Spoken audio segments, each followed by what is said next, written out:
Imagine a land fought over by empires throughout history, a crossroads of religion, culture, and politics. Yes, we're delving into the Israeli-Palestinian conflict. Our journey begins in the late 19th century, an era of profound change and upheaval. In the heart of Europe, a movement was stirring, a dream was taking shape.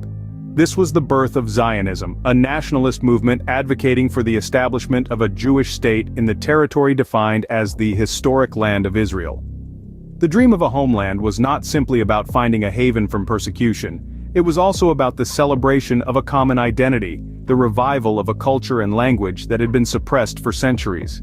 It was a dream that was both deeply personal and profoundly political. Meanwhile, across the sea in the land of Palestine, another people were living their lives, tilling the soil, raising their families, building their communities. These were the Palestinian Arabs, who saw this land as their home, their history, their identity. They too had dreams of independence, of sovereignty, of a life free from foreign rule. In 1917, a document was issued that would change the course of history. This was the Balfour Declaration, a letter from the British Foreign Secretary to a leader of the British Jewish community. It expressed the British government's support for the establishment of a national home for the Jewish people in Palestine. However, this declaration was made without consulting the indigenous Arab population. It sowed the seeds of a conflict that would echo through the decades, a conflict that was not just about land but about identity, history, and the right to self-determination. As World War II ended, the stage was set for a new chapter in this conflict, one that would change the Middle East forever. 1947, the United Nations voted for the partition of Palestine, leading to the birth of Israel.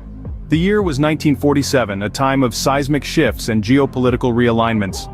The United Nations General Assembly passed a resolution, number 181, calling for the partition of the British Mandate of Palestine into two states, one Jewish, one Arab.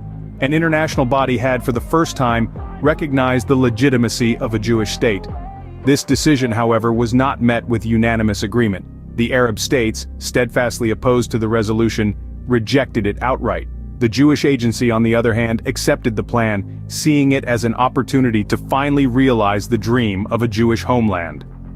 The following year, 1948, marked the beginning of the Arab-Israeli War, a bitter and brutal conflict that would shape the contours of the Middle East for decades to come. The Deir Yassin massacre, a horrific event in which over 100 Palestinian villagers were killed, stands as a stark reminder of the war's brutality. This event, among others, fueled a mass exodus of Palestinians from their homes, a historic episode often referred to as the Nakba, or catastrophe. The war raged on until 1949, when a series of armistice agreements were signed, bringing an uneasy truce to the region. Israel had survived its infancy, but at a great cost. It had won its war of independence, but had also inherited a legacy of hostility and distrust. The borders were drawn, but the wounds were fresh and deep.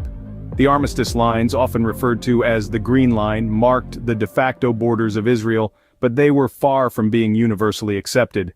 Despite the ceasefire, the seeds of resentment had been sown, leading to decades of unrest and conflict.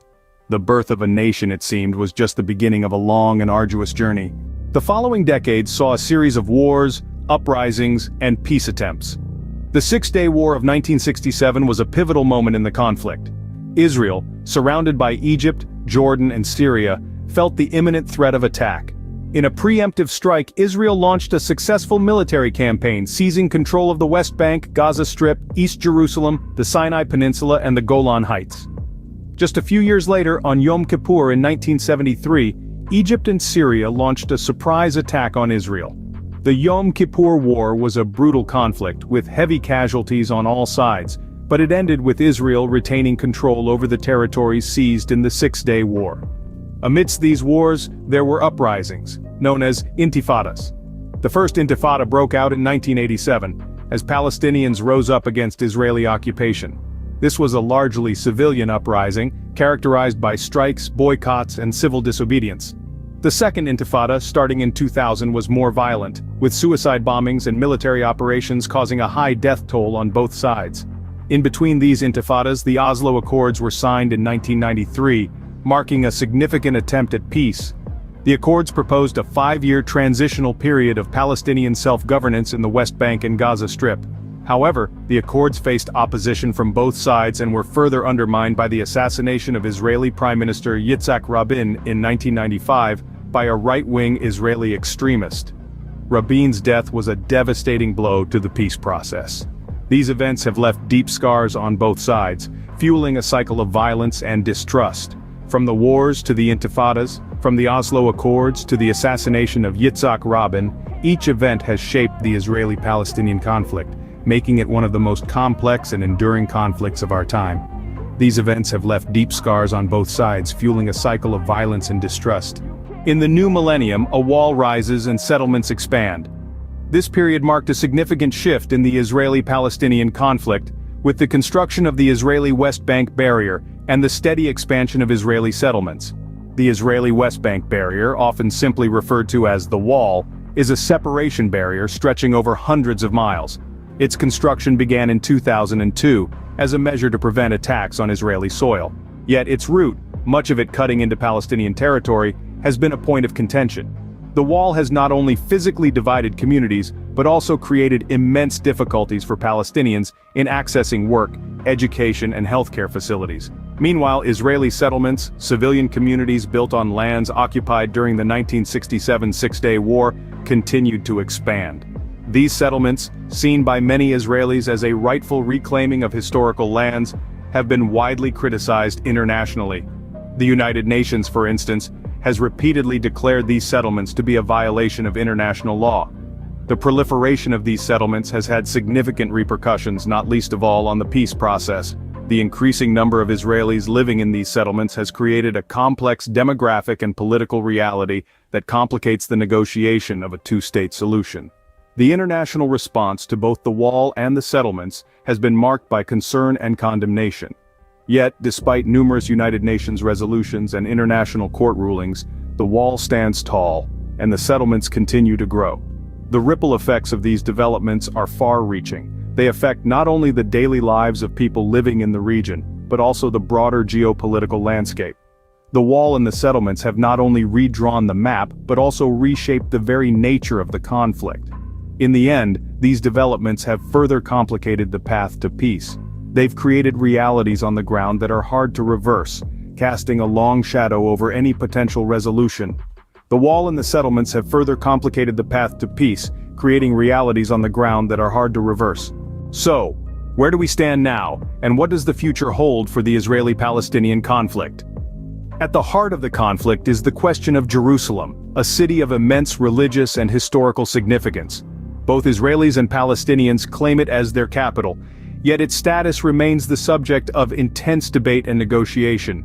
The city is currently divided, with Israel controlling the west, and the Palestinian Authority presiding over the east. Then there's the issue of refugees. Since the beginning of this long-standing dispute, millions of Palestinians have been displaced, living in refugee camps across the region and beyond. Their right to return remains a contentious issue. While Palestinians argue it is a non-negotiable right under international law, Israelis express concern that an influx of returning refugees could disrupt the demographic balance, potentially jeopardizing the Jewish nature of the state. The prospects for a two-state solution, once considered the most viable path to peace, has been marred by setbacks and roadblocks. The continued expansion of Israeli settlements in the West Bank, and the political divide between the Palestinian Authority in the West Bank and Hamas in Gaza have complicated efforts to establish an independent Palestinian state, living side by side with Israel. Looking ahead, the future scenarios are as varied as they are complex. Continued conflict is unfortunately one possibility. A one-state solution, where Israelis and Palestinians share a single democratic state, is another option, though it raises questions about how to preserve the national identities of both peoples.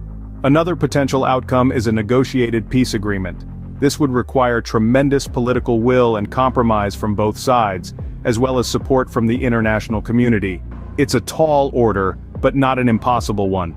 Only time will tell if these ancient lands can find a path to peace, but one thing is clear.